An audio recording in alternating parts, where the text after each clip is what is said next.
Have you ever bought something and suddenly realized, I have no idea where this came from? Well, that was me a few weeks ago when I bought my first set of racing slicks. And while I was busy admiring and geeking out to the smooth, grippy rubber, a question hit me. Where do these even come from? Little did I know I was about to dive headfirst into a twisty tale of innovation, competition, and tire tech that changed racing history forever.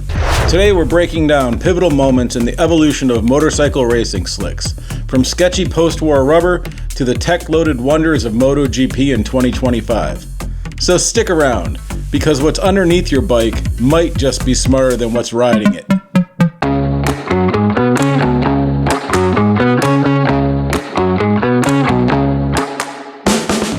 The first use of slicks in motorcycle racing that I could find comes from the 1960s. The idea of removing tread for more grip. It started with cars in the 1950s, but it wasn't until late 1960s when Grand Prix racers started experimenting with slick motorcycle tires. Then things really took off. Racers realized more rubber on the road equals more grip, especially in dry conditions. Here's a fun fact.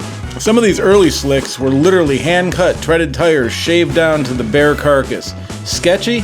Absolutely. Effective? More than they thought. As racing's popularity grew, and the performance of the bikes grew, so did the need for performance-built rubber. Dunlop and Michelin both began investing heavily in slick development for motorcycle GP. By the mid-1970s, tires were no longer one-size-fits-all. Rubber compounds were being customized for different track surfaces and conditions. And during this period, a key racer, Barry Sheene, a 1976 world champion, was among the first to benefit from compound-specific slick tires. By the 80s, development of slick tires really started to take off. Michelin dropped a bomb on the racing world in 1984, radial construction for motorcycle slicks. Until then, tires were bias ply, which means less flexibility and a smaller contact patch. But now with radial construction, they were able to get better side grip, more lean angle, and faster lap times. And GP teams took notice fast. The demand for these tires was insane.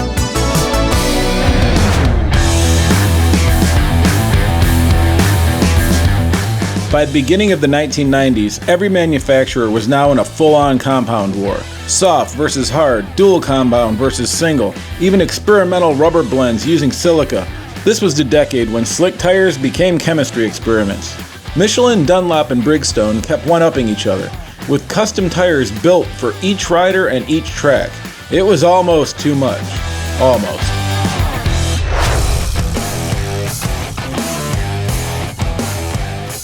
By the late 1990s, FIM started to limit tire allocations to race teams, preventing teams from bringing 20-plus variations of tire each weekend.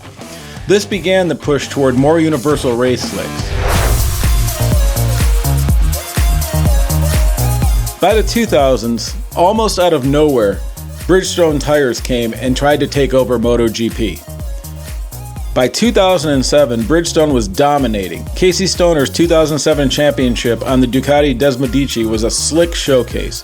Bridgestones offered incredible stability under braking and heat consistency, which led to faster lap times and race wins, and eventually the championship for Casey Stoner.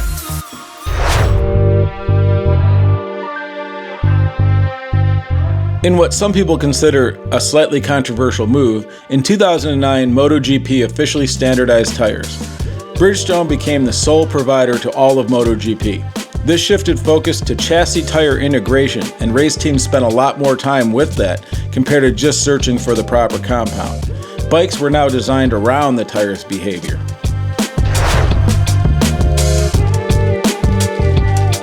By 2010, since the tires were standardized, teams began using telemetry and thermal imaging to fine-tune tire pressures, camber angles, and compound choices. It wasn't just about grip anymore, it was about predictability, knowing exactly how a tire would behave corner to corner throughout the entire race. Tires were now analyzed in heat zones, and compound distribution could be adjusted digitally before the tire was even built, using simulation software that replicated exactly what would be happening on the track. By the beginning of the 2020s, new tires started blending slick performance with minimal wet surface grip. Michelin's latest MotoGP slicks in 2022 had micro-pattern edges to offer just enough hold in mixed conditions without compromising dry grip. Materials improved too. Nano-silica, advanced polymers, and construction layers that dramatically respond to load. All this made for faster bikes, better handling, and better grip. Looking at the tires that MotoGP is using in 2025, the newest slicks are no longer just rubber. They're smart systems, equipped with embedded sensors that track real-time pressure, temperature, and wear rates. Teams are now using AI-driven simulations to choose tire settings before hitting the track. Some prototypes even communicate with the ECU to adjust throttle response based on tire health mid-race. This is not science fiction, folks. This is science fact. So yeah, those little circles of rubber that I bought last week, they've got over 50 years of racing history, chemistry, technology, and competition built right into them. So if you run slicks or you're thinking about running slicks, just remember you're riding on a legacy. Every lean, every corner, and every lap is standing on the shoulders of decades of innovation from all the people that worked on those tires to bring you the grip that's available to us today. Alright, well if you enjoyed that, please throw me a subscribe and like the video.